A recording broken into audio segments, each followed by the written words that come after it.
كاين واحد حبيبنا ابارامون ما عجباتوش اللهجه تاعنا ولا تاع المغرب العربي. كاين عباد العنصريه تمشي لهم في الدم. والتعليق تاعو هاوليك، نخلي لكم اللين تاع الفيديو اللي كومونتي لي فيها واجبوه، على بالي نتكل عليكم.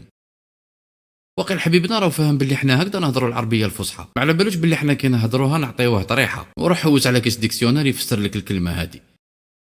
يا حبيبنا انا نهضر 3 لغات، انا الشعر اللي راني كاتبه اكثر من الكلمات اللي نتقاموها في حياته كاع. بنتي الصغيره تعبر خير منه، وبالمناسبه هي تاني تهضر 3 لغات، وانا نريبوندي له بزوج حوايج باش يعرف الفصاحه تاعنا. الاولى قصيده تاع العلامه ابن باديس اللي هي شعب الجزائر مسلم، والدوزيام قصيده انا اللي كاتبها له ليه باش يفهم ويروح يلعب مع الدراري اللي قدو. اسمع مليح. شعب الجزائر مسلم والى العروبه ينتسب، من قال حاد عن أصله أو قال مات فقد كذب، أو رام إدماجا له رام المحال من الطلب.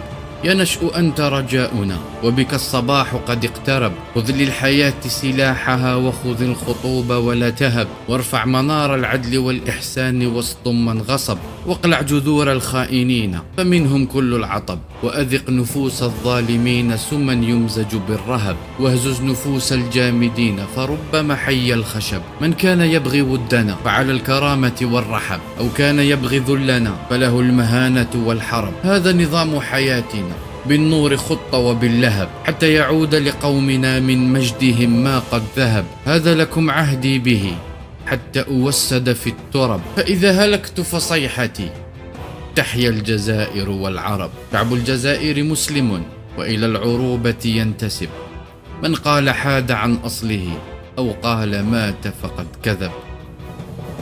ودوكا نكملوا لاسويت اللي عليه هدية. إذا كنت تريد منا هجاء فسنلقنك معاني الأدب، ردها إن استطعت ما أفلح من قد هرب. اقرأ مقالك وعي من منا للعربية عطب، لساننا فصيح وبه نفاخر بين العرب، ولأمثالك صوت لاذع ولجام من لهب. كلامي لك وفقط فلا تعميم للغضب، كل مسلم لي أخ الدم للدم ينجذب، له أنا مادح وفيه خطابي يطرز بالذهب. أما العداء فلمن في فمه ريق الكلب، لهجتي هويتي وهي لي أنسي. اذهب واحشر أنفك في قرب، ولا تعد قبل أن تغسل نفسك من الجرب.